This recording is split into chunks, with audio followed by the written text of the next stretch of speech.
a Gem Room Games guarantee. Every hex or every dungeon map we're doing this year for that one a month is going to have a mysterious portal that doesn't explain where it goes. My name is Jeremy Gage, and welcome to the Draw Your Dice podcast. This is an educational show involving all things tabletop role-playing industry. Listen alongside me as we hear from creators, entrepreneurs, and supporters about their personal best practices, principles, and philosophies. I encourage anyone from the budding game designer to a seasoned publisher and everyone in between to sit down with us and enjoy today's episode. Hello, everyone. Thank you for coming to the Draw Your Dice podcast. My name is Jeremy Gage, as you heard in the intro. But as always, the show is never about me. It is about who I have brought to you today. And who I have brought to you today is an entire family of designers. Crazy, I know.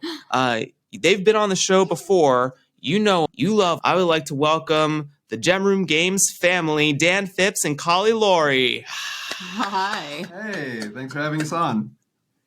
Hey, welcome back, you two. It's good to be back. Just in case people have not caught up on the backlog yet, would both of you just give a really brief intro of who you are, where they can find both of you individually or together, whatever you prefer as you present yourselves to the internet? Sure. So I'm Dan Phipps. I'm half of Gem Room Games, and I do a lot of the... Yes, hello. And this is Nora, who woke up just in time to participate in this interview. But yeah, we're a LA-based game design team.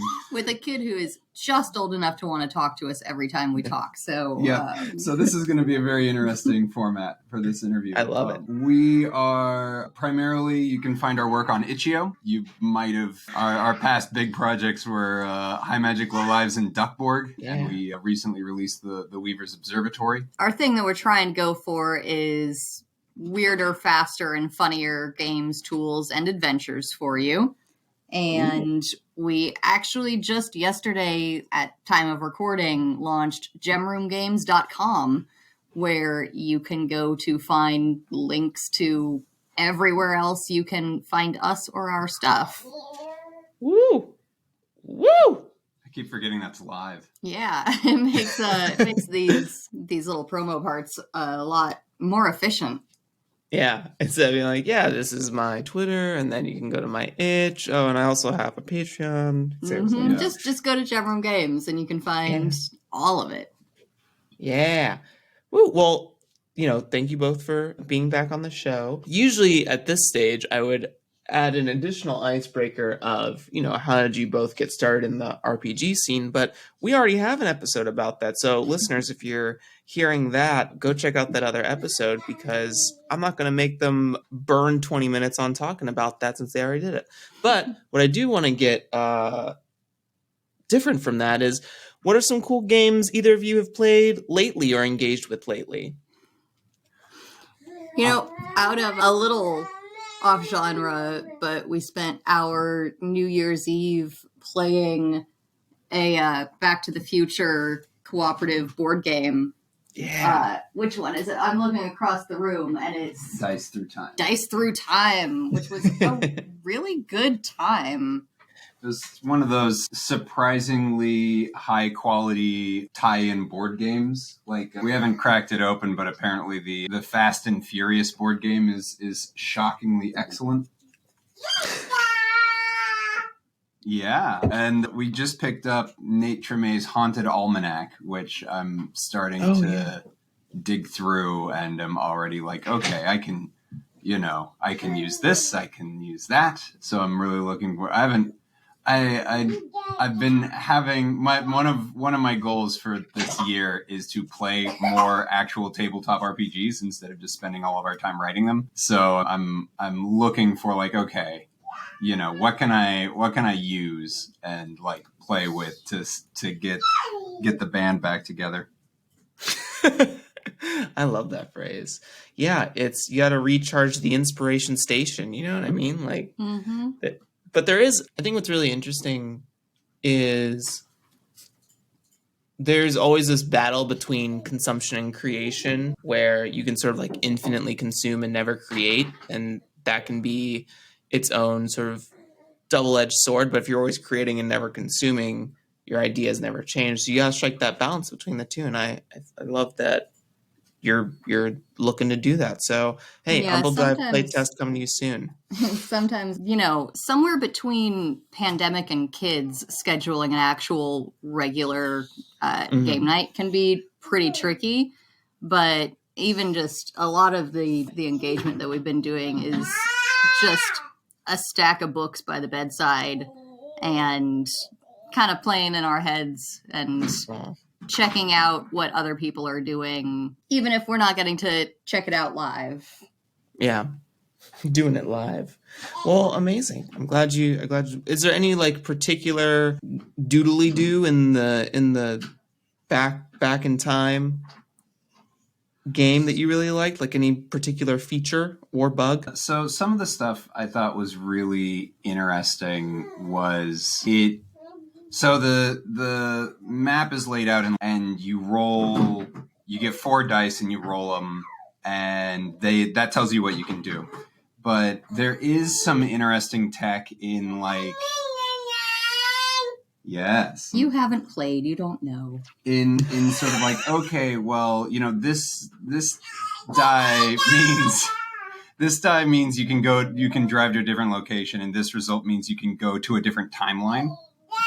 And so if it was just you, I feel like it would get really frustrating. But because there's multiple players in a cooperative way, you end up, and you have to alternate turns. You can't you have to kind of structure out it ends up forming this great bit of like cooperative puzzle solving of, okay, well, I can move over and like drop this in the past, and then you can come over and pick it up in the future and and then use it to punch Biff. But it's interesting too, because it's cooperative, but you're not really playing together in the way that you do some cooperative games. It's a lot more parallel play because your characters, so to speak, everybody is playing Marty and the Doc as a team, just from a different time.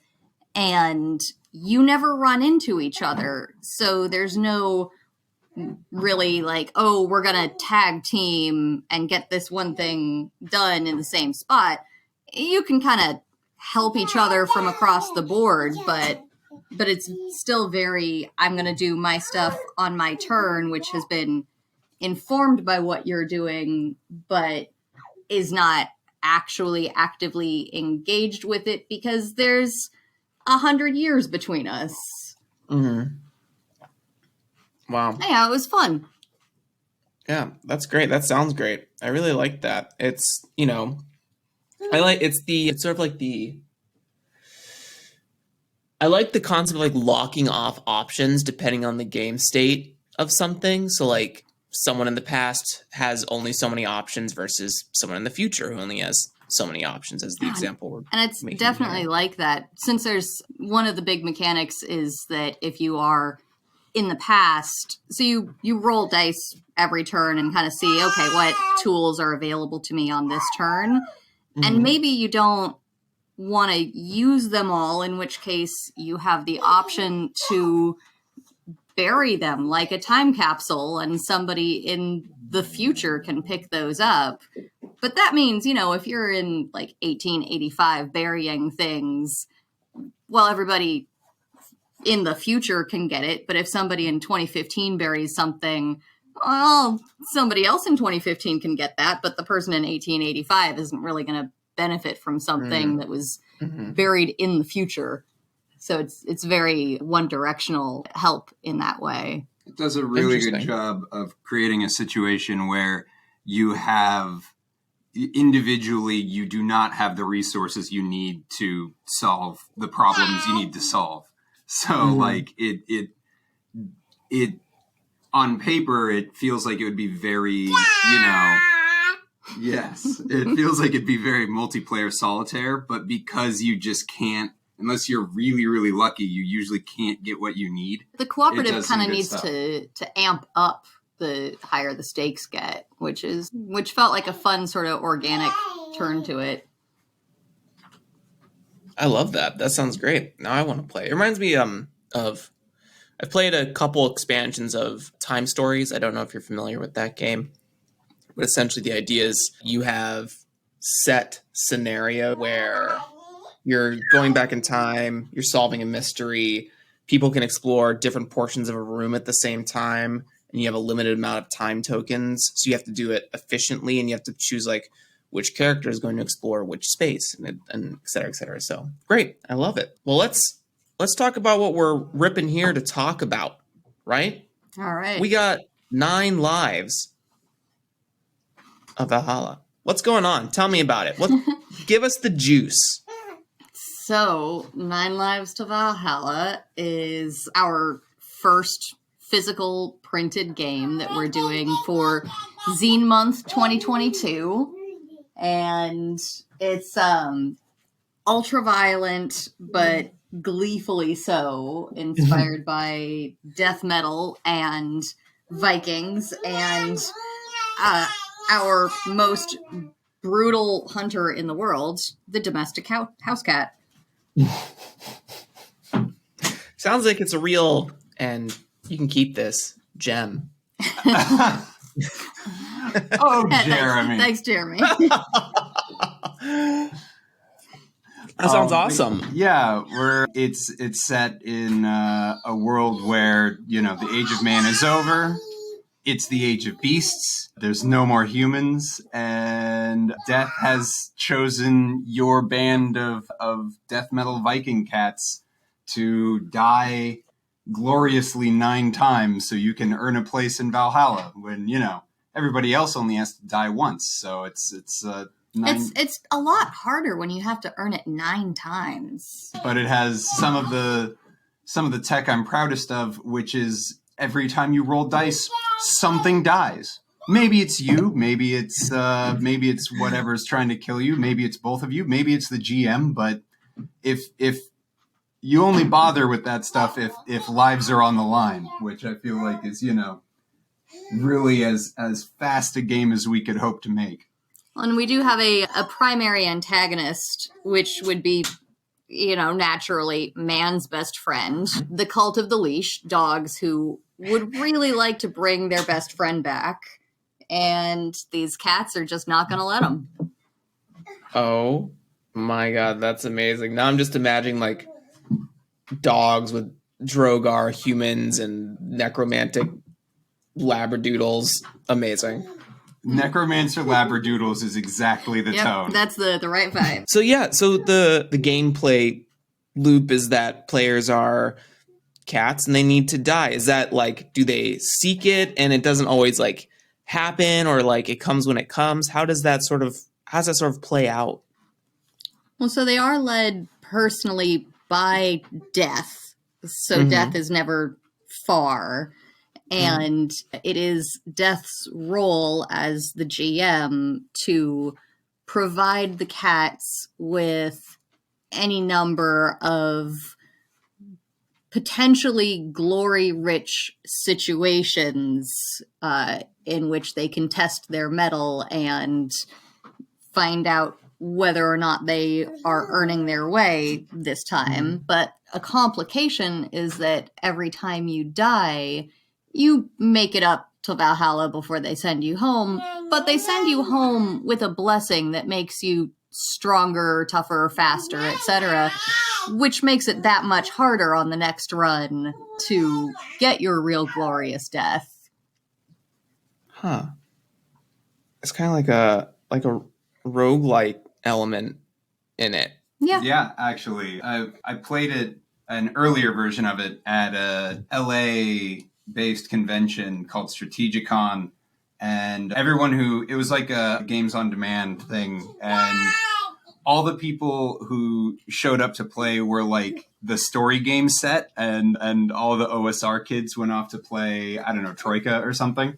So we had a really, really good time, and afterwards they were like, oh, that was like leveling up a D&D character from like 1 to 20 in a single session, like in like 90 minutes flat. Like you're leveling up constantly because you just are one bad roll from glorious death. I also love that you made like progression diegetic in that way too, which is really, really cool.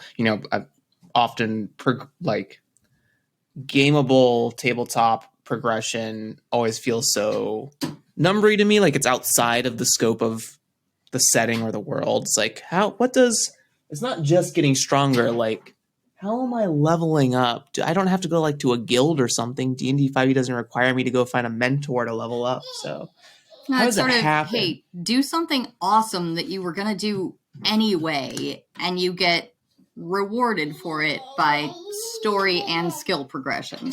Yeah, it's good. That sounds awesome. But yeah, it's interesting that you bring that up because we've been workshopping how we want leveling up. So I think a lot about diegetic leveling up, and one of the things I don't like about some RPGs, and this is a pet peeve, but like it kind of bugs me when you spend all day killing goblins and then it's like, okay, now I can speak French, and it's like, well, wait, those are completely unrelated ideas. And one of the things that we've been workshopping for a different project for the purposes of recording, I'm going to refer to as what we're calling the screw around and find out system, which is you get experience points for failing and you get experience points for finding someone and giving them money to teach you how to do the thing. And it's the two ways that you really learn in real life. You either try and screw up, but you sure learn something from screwing up,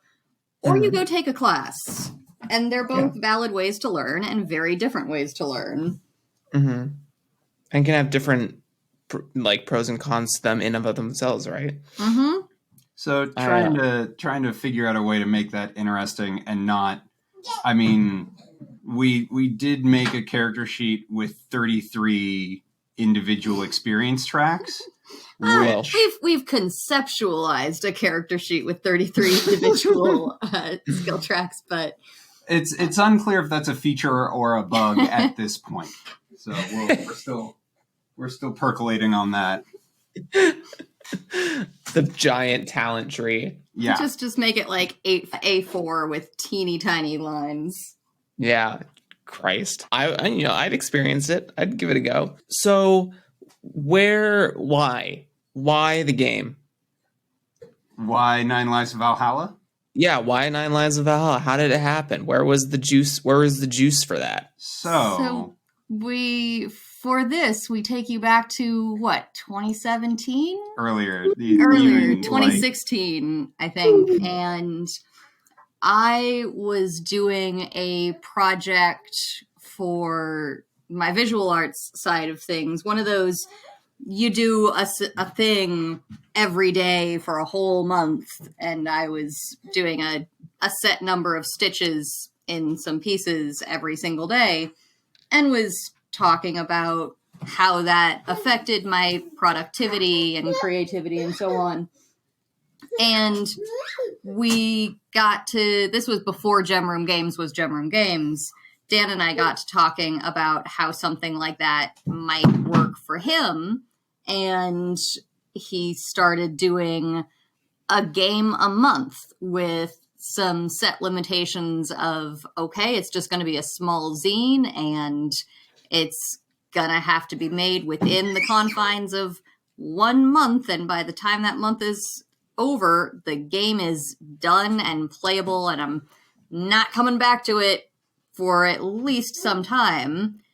And 9 Lives to Valhalla was actually the very first of those teeny tiny zine games, and we didn't come back to it for quite some time, but now here we are. Yeah, I had taken, like, before a ways back, I'd taken a sketch writing class that I was okay at. I wasn't, it didn't click. But one of the things I got out of it was this brainstorming technique of just writing columns of stuff, just writing lists of like things you think are interesting and matching them up. And so I needed ideas within the confines of a month very quickly. And so I was just writing stuff down, and Viking and Cat came up, and it was like, great, let's go. And I'd written like 2/3 of the game before I went on. This was back when you went on Facebook and type things there, which we don't do anymore. And I was sort of like, hey, I need some death metal. Like, this needs death metal. And I'm not overly familiar with the genre. Does anybody have any recommendations for like Viking death metal? And a friend of ours, Rob Bear, sent me a link to Amon Amarth's Twilight of the Thunder God, which I listened to on repeat for a bit and then deleted the whole thing and started over because it was like, this is not. And it started, and you can still see a little bit of it, but it started as a Ryutama hack, actually. You know, the sort of like, okay, you have 4 stats and they're represented by dice and you roll 2 of them. Like, that DNA is still in there, but like having a tone playlist really changed the shape of like how it mechanically works and how everything was described, because it was sort of like, oh, this is too slow. And like, there's not nearly enough murder yet. So that was scrapped. And then we laid it out we downloaded some public domain drawings of cat skulls and laid it out in PowerPoint and printed it out. And in retrospect, the typeface is way too small on that first run. You can barely read it. But we bought a long arm stapler and made like did the thing. 15 and gave them out at parties. Mm-hmm. But the thing is, that one, above all the others, that one always felt like it would be worth revisiting. And now we do this as a business, so our skills have developed quite a bit beyond where we were at that point, and it just really seemed like it deserved the additional love that we could give it now. I love it. I think it's amazing. That's a really cool story, and it's one of those. I think it's stroking that ode of don't throw away any ideas, because you never know when you can like use them again or come back to them. But if you get rid of them, you may never know and also future-proof yourself. Not often, I guess in my private life often, but not on the show. But I always say like, hey, when you write down an idea, do a full sentence. Protect future Jeremy from reading, clocks are good. I don't know what that means. you get into your journal and you're like, purple 6/4. Huh. Yeah. Sure, that was brilliant whenever I wrote it, but just popping off in the past. Thanks, me. And it's kind of interesting for us because we've been making games sort of semi-professionally for a very long time, but only digital only, like only slinging PDFs. And so now there's sort of this like, well, what do we do with all this stuff? Like, what do we do with Duckburg? Like, we're still trying to figure out what we do with Duckburg, you know, and like these games that we're really proud of that, you know, probably will reach a bigger audience with a little bit of applying, you know, like High Magic Low Lives was entirely laid out in Google Docs, which I've seen games laid out in Google Docs and it's like, ooh, you'd never know. You can tell. Like, let's not. I don't know. It's page breaks and like centered inline art and all the way, and it looks fine and it's readable and it's functional, but like it could be so much more, and also it could be a very real book. So like, this is sort of an experiment in kind of like not even a second edition, but like a remaster of the point in our history where I pivoted to more full-time games work, and our layout and art and things really changed at that point. And I'm sure all your processes as well, like your internal work together processes. Sorry, somebody's playing with a cardboard box, and I missed that whole sentence. No, you're good. I was just saying that also your probably internal processes on how you both work together has also changed a ton since then as well, right? Oh, yeah. Weaver's Observatory was a big shift in that, because that was, you know, that was Colley's concept from Go. Like, I wrote a lot of words for it, but like, I mean, with thanks to Chris Bassett's random Adventure Jam prompts. But we had talked about wanting to shoot off just a quick little end of the year project for Random Adventure Jam. And then one night, very casually, I went to check it out and a title popped up and I was like, oh, I can do something with this. And then like 64 pages and 8 handmade fiber art projects later, our super quick, easy peasy end of year project finally done. It's so interesting that you did that too. The other day I've been watching a lot of Magic the Gathering, like playing setting videos or essays or whatever you want to call them. And I learned, first of all, for a very long time, I thought most of the card art was like digital, like for forever, like since Meriden came out. For anyone who like gives a shit about Magic, that would have been back in like 2006, 2007 or something like that. And it's only now that I'm realizing that they commission very cool, various visual artists to construct very amazing pieces of art. Specifically in Kaldheim, they do a lot of wood carvings for their saga cards. They're like cards that tell a story over a set of mechanics. And it's just what you did for the Weaver's Observatory is sick. Absolutely sick. It's absolutely sick. Well, thank you. It was a lot of work, but also a lot of fun. Well, just the tail end of this particular subject matter. Where again can people get into learning more about 9 Lives to Valhalla? So the easiest link is gemroomgames.com, and from there we've got connections to our pre-launch page, although I suppose by the time you hear this, to our active campaign where you can go and get the thing. Or and also, alternatively, where you can pre-order after the campaign is closed, depending on when this is airing. Yeah. And also to our press kit and to a sneak peek that delivers on the tone and sort of the tone and style of the mechanics, layout, and art that you can expect from the book. It's 14 pages? 13? Yeah, 14 pages of preview. So go to gemroomgames.com and you can find the preview, the press kit, and the links to either a live campaign or pre-orders after we've funded enough that we know we can do this. Love it. Death metal, cats, get them to Valhalla. Die 9 times gloriously. Witness me, dude. Amazing. Well, I know that as a small transition here, we had some additional things to talk about that you presented to me, and that's sort of in the realm of adventure and setting writing. So what'd you want to get into today, Gem family? I'd like to hear from Laura specifically. Yeah, so we have been working... We've written 2 adventures in 2021, and both times were like quick adventure in and out.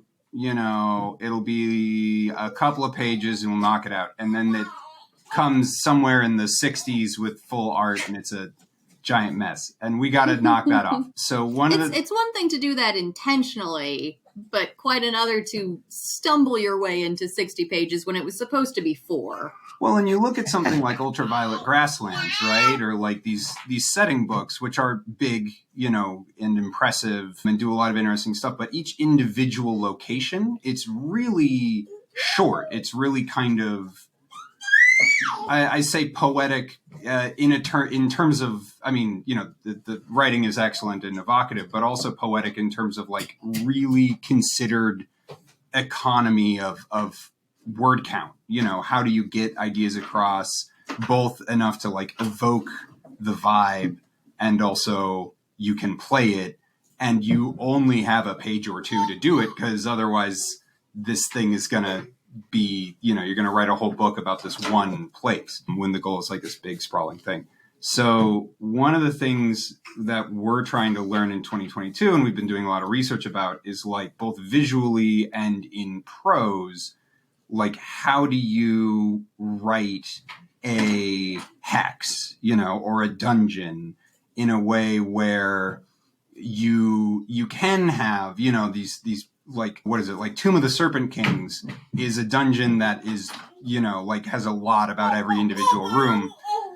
One of the skills we're trying to learn is, okay, how do we do this like with a 1-page front and back limit?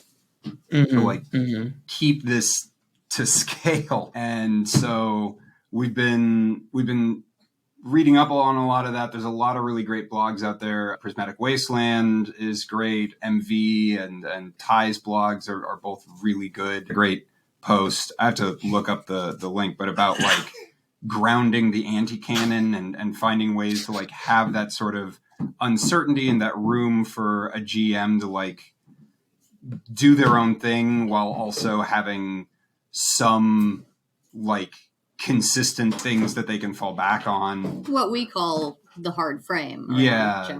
How do you frame stuff so that it hangs together? And the what we've been doing is sort of a practice is writing, it's A4, right? A4, one A4 page front and back. Like that's the entire budget we get to describe a dungeon and its surrounding environs.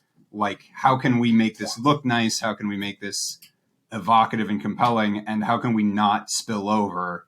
Like what do you cut here? It's a little bit going back to that 1 a month project that started 9 Lives to Valhalla, because we're back on that, doing 1 hex plus setting every single month, which is also great in terms of developing these skills for creativity and kind of working those tools of coming up with new ideas and figuring out new ways to visualize them and doing so on a timeline with a deadline. Because the deadline comes about because every month we're giving the hex plus setting that we worked on the month prior, we're giving them away to subscribers to our mailing list for free. So sign up for our mailing list and you can get a whole year. Well, depending on when you sign up. The sooner you sign up, the more free hexes plus settings you get. But that's kind of a fun way for us to make sure that we're sticking to our own deadline, is giving ourselves the accountability of, no, really, we are sharing these with people. Yeah. First of all, one of the biggest things that fascinates me when it comes to setting, adventure, dungeon design, or whatever have you, is the like over-encompassing concept of the micro setting, like taking things to a local level instead of like trying to make huge swaths of continent for people to play on. And that can like build over time, right? Like Blades in the Dark, Duskfall is a perfect example of like a micro setting. It's just a city, although it feels so large because it's so dense. It could even probably be smaller in some cases. Well, I mean, when you play that, you can spend entire campaigns in like a 3 square block radius. Yeah, exactly. And there's now I remember that I forgot to send you something, Dan, but there are these 2 products that Tony Facinda shared with me quite a couple months back. One is Trilemma Adventures, and then the other is, I can't remember who the designer is, but it's like 1-shot or 1-page dungeons or something like that. And they're both structured really cool. Like, and me and Tony had an idea quite a couple months ago. God, that's a different day. Amorphous, yeah, about making, like, getting GM screens to come back and doing it in such a way that, like, put the that front whole adventure on that. Yeah, like a whole adventure on a GM screen, so the back has all of like the GM information they need. This is more like an OSRE sort of take, but all of like the private information for the GM is on the GM side. But you have a constant visual of like the map of the dungeon and like some evocative details and stuff like that for the players. Put the map that the players can see on one side of it and the map with all the secrets on the other side for the GM. Yeah, like the players get the drunk guy that sold them a treasure map, and like a rough sketch of the dungeon. So it's like just enough where they're not like having to like map every individual square, but like not telling them what they're in for necessarily. Ooh, that's good stuff. Ooh, let's make it. And I think it's a very cool idea, and you can mark it up, right? Like if we went with that example where it's like this guy didn't explore half of this place, like you can start writing on the front of the player facing one. They can make notes that way, or they can copy their own version onto a piece of paper or something like that, but have like a starting seed of that artistic ability there in case someone doesn't feel artistically adept or anything of that nature. So yeah, GM screen adventures is a thought. So I think just gonna write that down in a full sentence. I love everything about that, and I think I'm really glad you brought up Blades in the Dark, because I realized halfway through when I was talking about adventuresome stuff, I never stopped to open with why. And one of the things I think is that, like, when you look at Blades in the Dark pre-prepared materials, they tend to be very loose. They tend to be very like, oh, well, here's like a couple premises, and the game is designed for you to make things up on the fly, and that's part of the game and part of the culture of the game, and I get it, and that's not bad. But I do think there's this idea that adventures are only for your OSR style games, you know, like Passion de la Pasiones like doesn't get adventures, but you know, Karn or Knave or whatever, they do.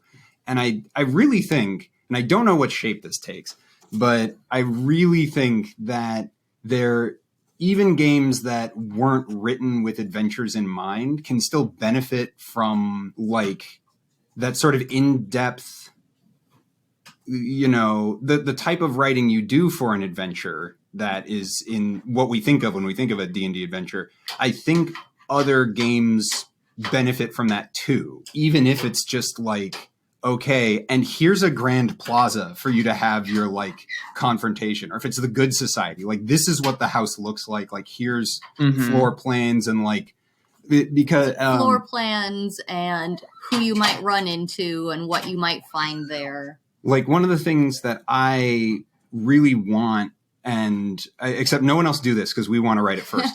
So listen to this and be like, wow, I sure hope Gem Room Games does it. I would never. We don't get a chance to work on it for some months. That clever Gem Room Games. Like TM. But one of the things I wish Blaze in the Dark materials had were just guard rotations and like patrol routes and stuff. Like that sort of Metal Gear Solid 5, like this is a place, like the governor's mansion is a place with this routine that you are interrupting. And so like, and this is what happens when like people start to realize like, hey, there might be someone in this house that isn't supposed to be here. How does that change, and so on? Like Blades in the Dark runs good without that. And it doesn't capital N need it, but like none of this is necessary. It's play. Like we should do it for its own, you know, like, so we're doing it from a very like OSR style thing. Like when you go to the Hollow Lake, it's all very percentages and encounter tables and so on. It's played pretty straight.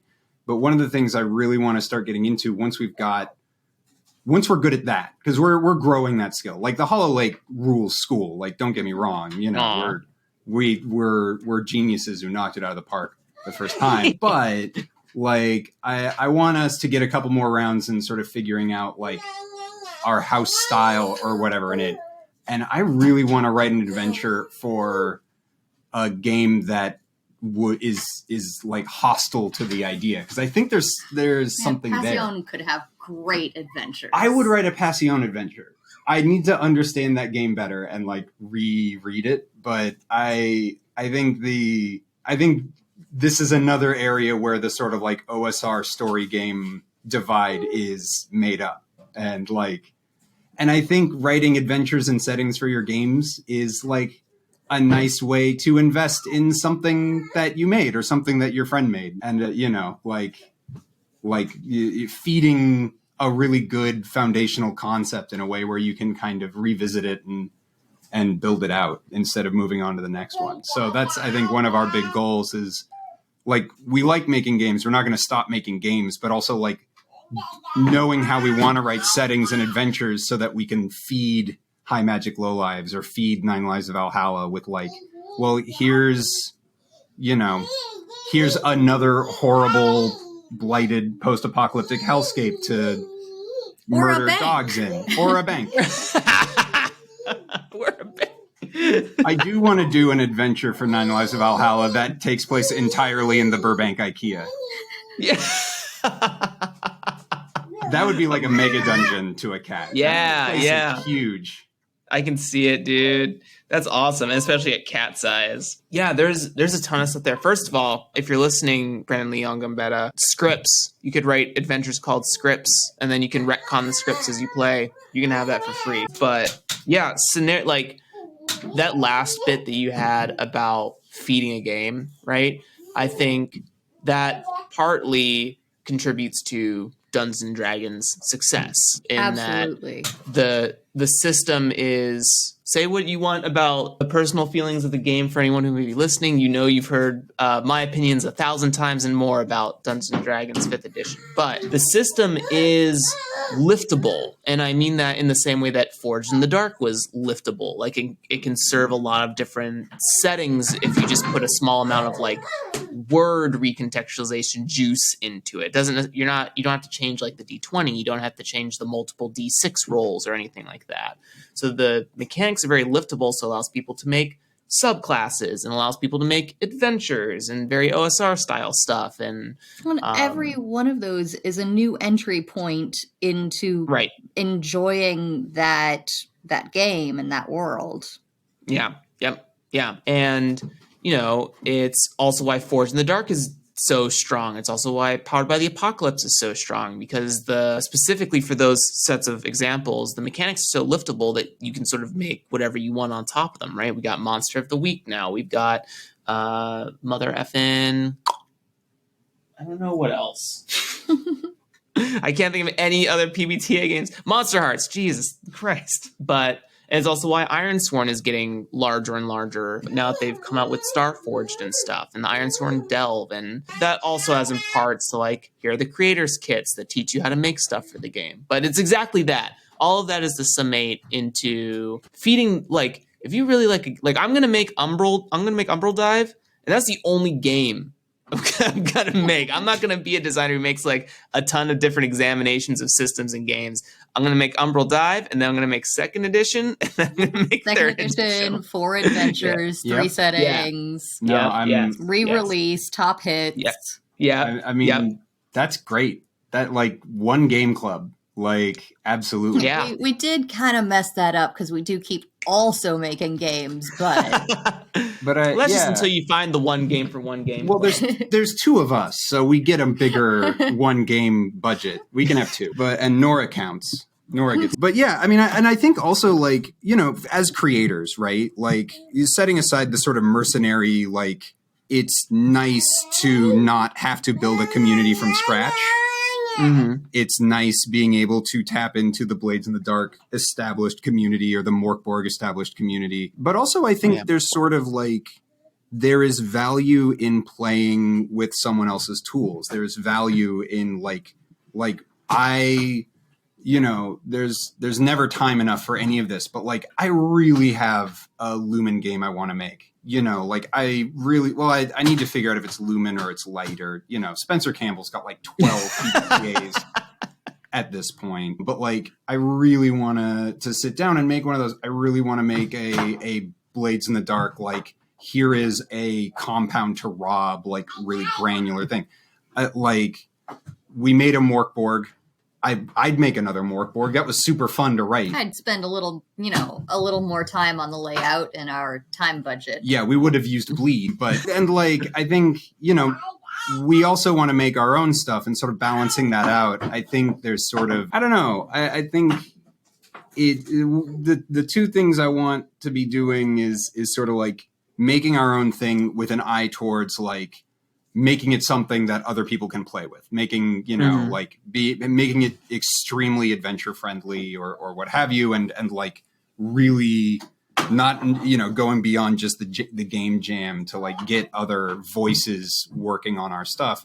And also like to be one of those voices working on other people's stuff. Cause there's so much good out there. Like it, you know, like OSR is a genre of that, but also like, yeah, man, make a Lumen hack. It's not, you know, make a 2400 hack, like, and you know, take advantage of the fact that like they're those communities are out there, and B, they're really good games. Coming back to the 12 months of hexes and settings, something that we're working on also is not playing with a specific system, but working to make these things system neutral. So if you want to pop one of these places into your Blades game, cool. If you want to put it in your light game, cool. If you want to play this with 5th edition, like, all right, you do you. One of the goals for us is being able to make something that can go system to system like that and be something that a lot of people can enjoy in a number of ways.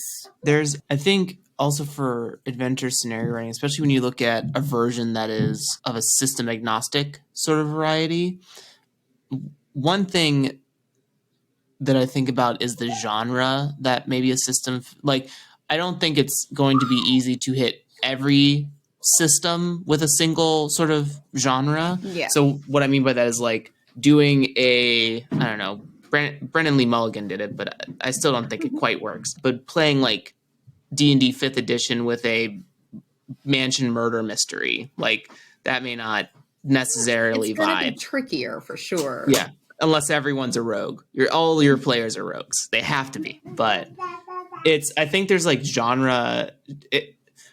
It's a really interesting concept to like do it from a genre perspective. Be like, okay, this is like an epic fantasy heroic dungeon crawl, but not a dungeon. It's a forest, or it's climbing a mountain, or whatever it looks like. Any game that has that genre link, right? Or that can facilitate that genre link doesn't take a lot of monkeying around. Or you could write one that's like mystery and that fits like a gumshoe game, or like can use like looser PBTA stuff or something like that, or Blades in the Dark, right? So I think something I'm thinking about when thinking about like system agnostic adventures, I think genre potentially, and you don't have to agree, but I think that genre technically matters in the approach for those types of products as well. Yeah, and probably I think more than system does. Because Yeah. you can describe something with, you know, all through what's adjectives, verbs? I always forget which one I'm talking about. Descriptor words. You can use all adjectives, you can use percentiles. There are ways to give somebody enough information about what you're talking about that they can kind of translate it through the mechanic they're working with. Mm-hmm. But you are right. If you're handing somebody a contemporary murder mystery, that's probably going to have a harder time translating to a game that is a completely different genre. It's not impossible. No, but yeah. that's a much harder hurdle to get past than getting past like, oh, well, this game only uses this type of dice and that game only uses cards. You can get past that part. Nobody's remembering the rules properly anyways, so it's all oral tradition. So what are we worrying about? How do you? You talked about you've already said it. The Hollow Lake. The Hollow Lake, yeah. Yes. That's a pat on the back for Jeremy. Is Hollow Lake your favorite adventure to date, or do you have like a different scenario that you've kind of fallen in love with? What's been your sort of favorite creation on a macro level? And then also, what is your favorite minor detail in any of those? I have mine. I'm going first. I think adventure-wise, I feel like I should say the Weaver's Observatory, but in my head that's so much that in terms of something a bit more approachable, it's Geez, because that one has just like, we wrote it for High Magic Low Lives, but it's got so much fun packed into it and so many things that can do exactly what we've just been talking about, of figuring out how the descriptor of this one room or other can be translated through different systems. And I actually was going to bring up a little while ago something that we did with that one when Dan was talking about guard shifts, which is the way that the rooms on the airship of, oh geez, the airship's on fire are described. It takes into consideration whether or not your character would be out of place there. If you're walking into the engine room in civilian clothes, that's going to have a very different reaction than if you're walking onto the guest's deck. So Audgies was going to be my answer. And the macro detail, thank you, Nora. The macro detail I really like, and the micro detail I really like. The macro detail is the way the game just outright says, the way the fire works, the first decision is, how long do you want to be playing this? Yeah. Because that's how long it takes for the airship to burn down. Like, we're not trying to simulate actual fire mechanics. We're just trying to use this to pace your game. It's very, as much as I love to noodle on diegetic world building and leveling up mechanics and life is short. We're not going to make a game where the fire might take 4 hours, just however long it takes, you know. And the small detail I really like is when you're in the crew quarters, there's a door with a scratching sign behind it or a sound behind it. And if you open it, an alligator in a wizard's hat falls out and starts scurrying away. And I would bring that up also. So and there's a different character where you can learn depending on it's a complete non sequitur, or if you went to the crow's nest first, you get some context as to what in the hell happened there.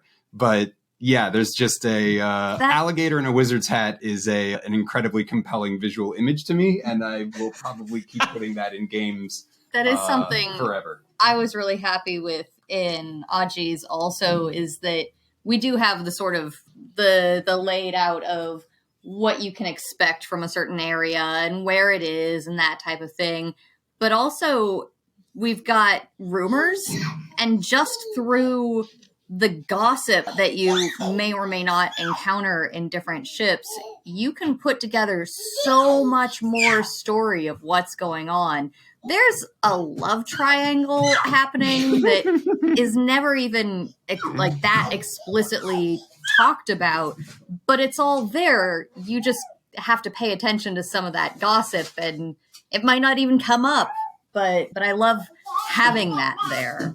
In the spirit of weird details, a Gem Room Games guarantee every hex or every dungeon map we're doing this year for that one a month is going to have a mysterious portal that doesn't explain where it goes, and that's a through line for this whole year. More mysterious portals that it becomes the GM's problem. We 2022. Do have an idea of what these portals go to, but are probably going to sit on that for a little while.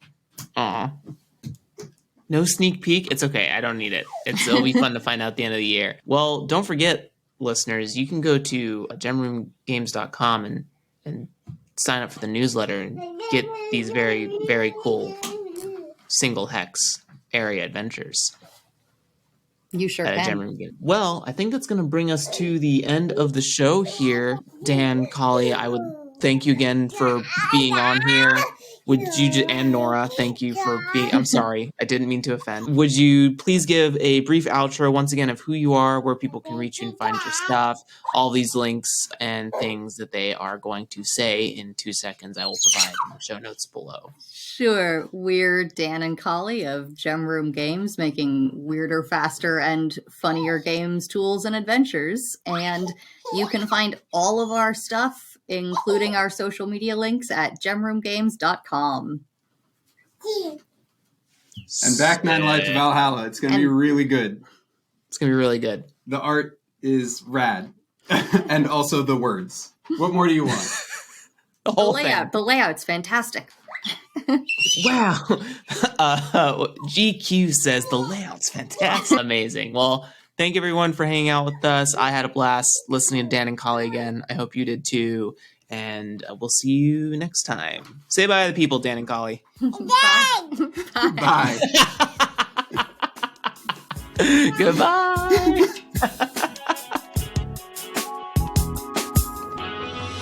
Hey there, listeners.